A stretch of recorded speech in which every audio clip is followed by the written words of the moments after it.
Good morning. My name's Wayne Lambright, and the purpose of this video is to tell you about Alcoholics Anonymous and don't drink and don't be that guy. I'm a little triggered. I just came back from a meeting, probably meeting number 2000, and I want to share with you why I go to AA and what I get out of it. Two things happened today. One, the speaker really triggered me, and second, the secretary, the person in charge of the meeting, triggered me. So I'll talk about the speaker first. So the speaker triggered me in a few ways, 3 ways actually. She talked about Trump. She was pretty selfish, but she was also really beautiful. So she was a really beautiful woman in my age range, and it's very funny to see. So I'm a single guy, and when I see beautiful women, I'm like, that is very girlfriend material, wife material, or whatever. And I'm always reminded later, once I hear their story, of usually how horrified I am that I would even consider dating them, because after I hear the story, I'm like, I don't want to have anything to do with this type of person. And that's one of the beauties of AA, is the radical honesty. So this lady talks about growing up in an alcoholic family, and her dad was abusive and yelling all the time, and she became a perfectionist, and by doing things perfect, she could avoid the scorn of her father, and her family's good about keeping secrets, and their father left them when she was a kid, her and her 3 siblings and her mom, and dad left. And so she had the average tough childhood, and being a perfectionist, she was probably insecure and just sought security, so she went into a business where it was all about the money and keeping up appearances and having lots of material possessions. And she told us about everything she'd ever bought and every possession. I mean, she just went on a bragging train of everything she owned, and then coming soon is how she lost it. So fast forward to her losing her possessions. She was really, so much into keeping up appearances and doing the right thing and name dropping here and name dropping there, but she really she had lost her job in banking where she was making all this money, and luckily she saved up enough money to be at home. She had a home and stuff, and so she started drinking at noon, and on her way to an appointment in a ritzy part of town, she was drinking and driving, and she had she put something in her coffee. I don't think it was Kahlua, but whiskey or something in her coffee, and she always drank and drove. And she stopped at a place on the way home and picked up some food for somebody, and she doesn't remember what happened. She woke up in jail, and she ended up hitting 2 people on a motorcycle, and the person was so injured they needed to be airlifted away. And but it didn't seem to really bother her that she actually completely destroyed somebody's life. She was more upset about the consequences of having to deal with the courts. But she was like, well, since I was so wealthy, I was able to bail myself out because I was in jail. And she said, I didn't want to be in there at all, so I just got the hell out of there and just wrote a check.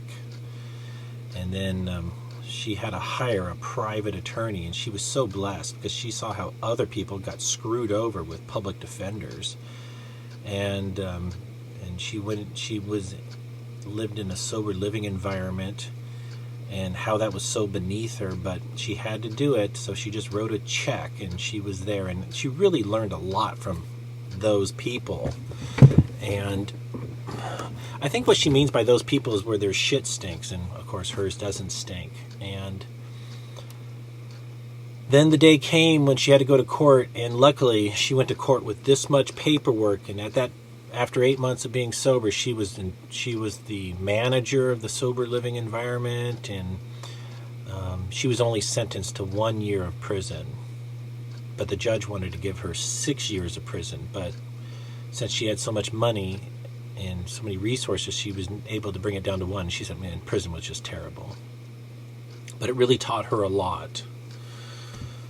I actually don't think it did, but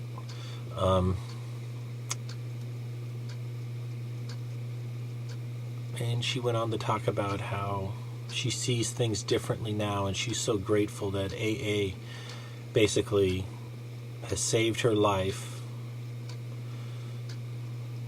I don't think it really has. It might have taken her down a few notches. She also triggered me initially by talking about Donald Trump and how excited she was that he was going to be the GOP nominee. And she asked me what I thought, and I said I prefer not to talk about politics. And she was like, huh? And then about 30 seconds later I said, okay, you want to talk about politics? Let's talk about politics. I said, are you aware of building number 7 and how it's been how that has totally hijacked our country, and that we live in a nation of corruption and nothing's being solved, and it's just a bunch of narcissistic, selfish people who don't care about human life and human suffering. And she was like just waiting for me to be quiet so she could talk. And so I just gave her my $200 million worth of cents on Donald Trump and how he's a megalomaniac, selfish, narcissistic, spoiled asshole. And she was a little shocked that I had such a negative opinion of her leader.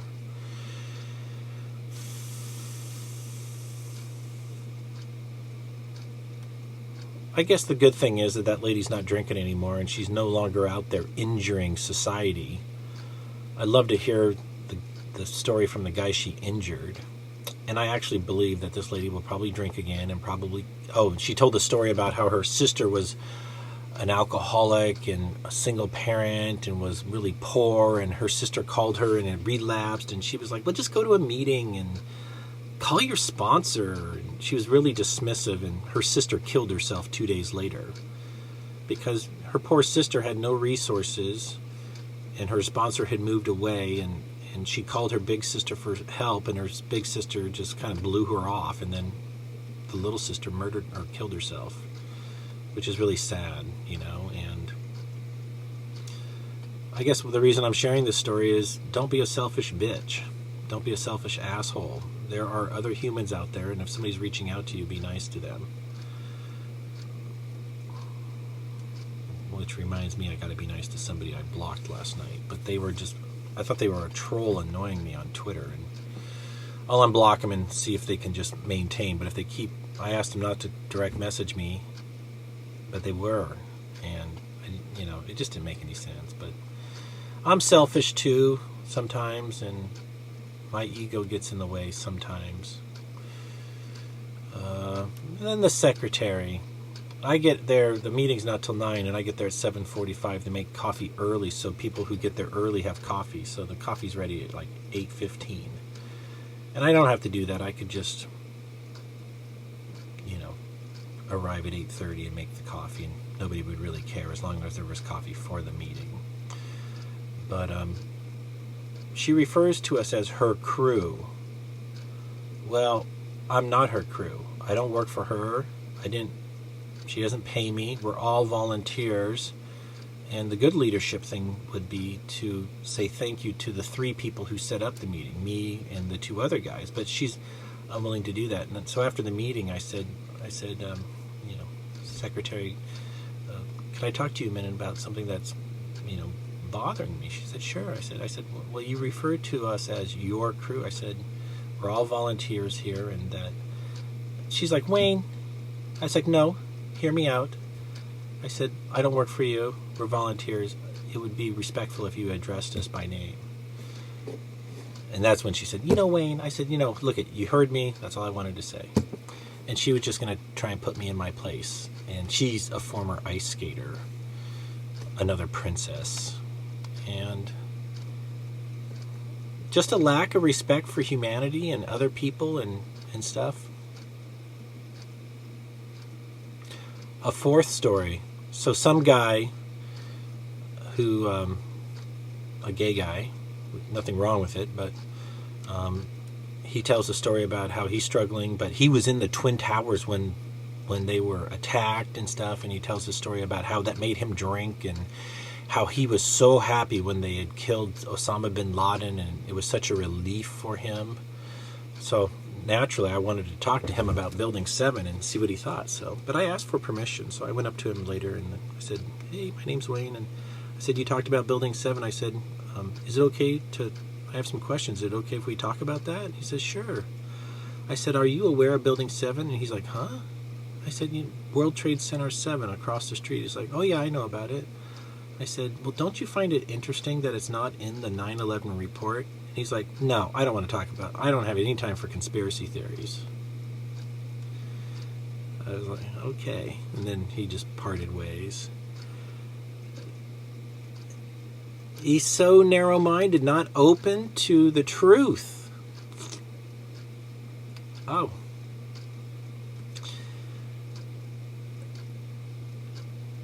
To me, that's just, I'm befuddled by people who are not interested in that we live in a nation of lies. That a 46-story building built in 1984, not hit by an airplane, just fell to the earth, and it's not even listed in the 9/11 report. That'd be like 2 of your neighbors murdered, and the police report comes out with just 1 person in it. So next time a building falls in New York City, there won't be a report on it. They're just going to overlook it.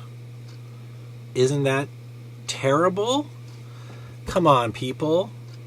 I had said in the meeting, she asked people to share on serenity, and I told them that I'm happy that I have to be happy that I've lost some of my success and my money, because I'm blessed to be living in paradise. And I saved 2 salamanders yesterday and a frog while cleaning my landlord's pool, and I feel like I'm in touch with nature and God, and that God is watching us at every moment, and that we live in a world of psychopaths, narcissistic, megalomaniac assholes who will actually go out of their way to kill you, and that we live in a dangerous world, and America probably will be attacked again, and that remember that we're all connected to each other here on earth, and that God is always watching us. And if you don't believe in God, I'd love to talk to you.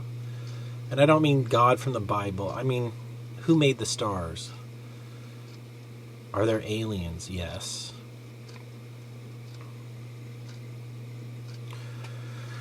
I'm just happy I don't have to drink again, Like I've never done cocaine, so I don't feel any obsession to do it. Why would I want to ruin my life? And I wish I had never got addicted to alcohol, but in a way, I'm happy I did. It sucks that I feel lonely, and I live in this America that worships material possessions and money and power and goodwill, and honesty doesn't seem to have much value anymore. But I know that's not entirely true. I just haven't met a girl who values things like that.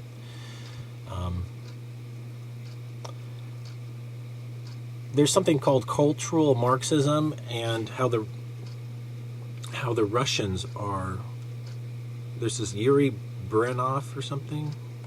He's a KGB agent, and he talks about how the Russians were trying to destabilize America and ruin our culture, and they've done it.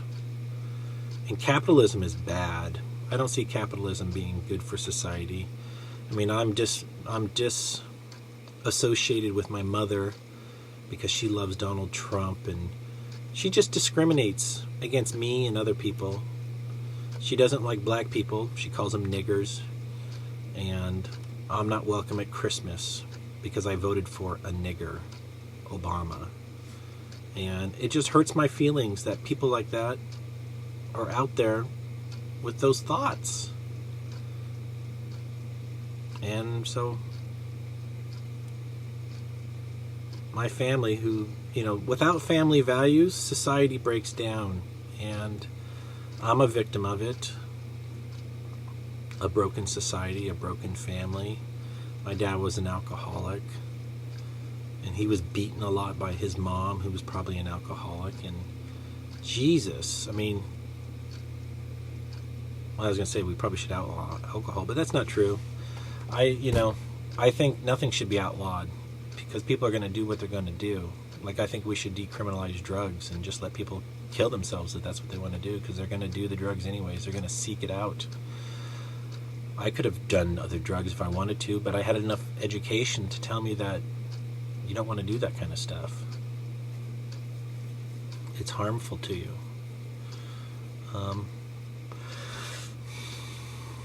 15 minutes. Oh, this is long and unstructured. I want to thank anybody who made it to the end. And my goal in doing videos like this is just to help other people who are suffering, who have questions about what alcoholism is, or just who want to learn by other people.